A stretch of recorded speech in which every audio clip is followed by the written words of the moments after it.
રાજકોટ વડોદરા સહિત 5 મહાનગરપાલિકાના પદાધિકારીઓના નામ જાહેર થઈ ગયા છે।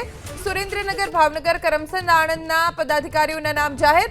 રાજકોટના મેયર બન્યા છે નેહલ શુક્લા, રાજકોટના ડેપ્યુટી મેયર તરીકે દક્ષાબેન વસાણી, સ્ટેન્ડિંગ કમિટીના ચેરમેન તરીકે પરેશ પીપળિયા, શાસક પક્ષના નેતા તરીકે હિરેશ ખીમાણી અને દંડક તરીકે સંજયસિંહ રાણાને નામની જાહેરાત થઈ છે। છેલ્લી ઘડીએ નેહલ શુક્લને ટિકિટ અપાઈ હતી।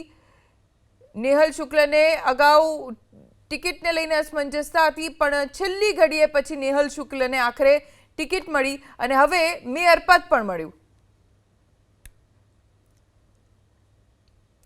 રાજકોટ મહાનગરપાલિકા જેના હોદ્દેદારોની વરણી થઈ ગઈ છે। રાજકોટમાં જ્યારે ટિકિટની ફાળવણી હતી ત્યારે પણ છેક સુધી પોલિટિકલ ડ્રામા ચાલુ રહ્યો અને છેલ્લી ઘડીએ ટિકિટ બદલીને નેહલ શુક્લને આપવામાં આવી અને જ્યારે હોદ્દેદારોના નામ જાહેર થયા ત્યારે પણ છેલ્લી ઘડી સુધી બેઠકોનો દોર ચાલુ રહ્યો અને આખરે મેયર પદ નેહલ શુક્લને મળ્યું છે। ડોક્ટર નેહલ શુક્લા જેઓ રાજકોટના મેયર બન્યા છે અને એ સાથે જ ડેપ્યુટી મેયર તરીકે દક્ષાબેન વસાણી, સ્ટેન્ડિંગ કમિટીના ચેરમેન તરીકે પરેશ પીપળિયા, શાસક પક્ષના નેતા તરીકે હિરેશ ખીમાણિયા અને દંડક તરીકે સંજયસિંહ રાણાના નામની જાહેરાત થઈ છે।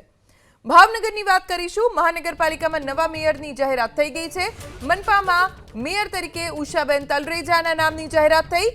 સ્ટેન્ડિંગ કમિટીના ચેરમેન તરીકે કિશન મહેતા, ડેપ્યુટી મેયર તરીકે અશોક બારૈયા, શાસક પક્ષના નેતા તરીકે લાલભા અને દંડક તરીકે રિંકુબેન માંગોકિયાના નામની જાહેરાત કરવામાં આવી છે। સમર્થકોએ તમામને શુભેચ્છાઓ પાઠવી છે અને હવે જલ્દી જ તેઓ પોતાનો પદભાર સંભાળશે।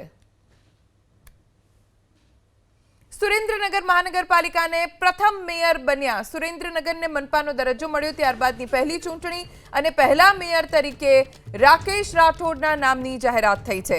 સુરેન્દ્રનગર મહાનગરપાલિકાના ડેપ્યુટી મેયર તરીકે સ્મિતાબેન રાવલ, સ્ટેન્ડિંગ કમિટીના ચેરમેન તરીકે નિખિલ ચાંપાનેરી, દંડક તરીકે સ્વાતિબેન માંડલિયા અને શાસક પક્ષના નેતા તરીકે પિન્ટુ અસાણિયાના નામની જાહેરાત કરવામાં આવી છે। સુરેન્દ્રનગર મહાનગરપાલિકામાં હોદ્દેદારોની નિમણૂક થઈ ગઈ છે।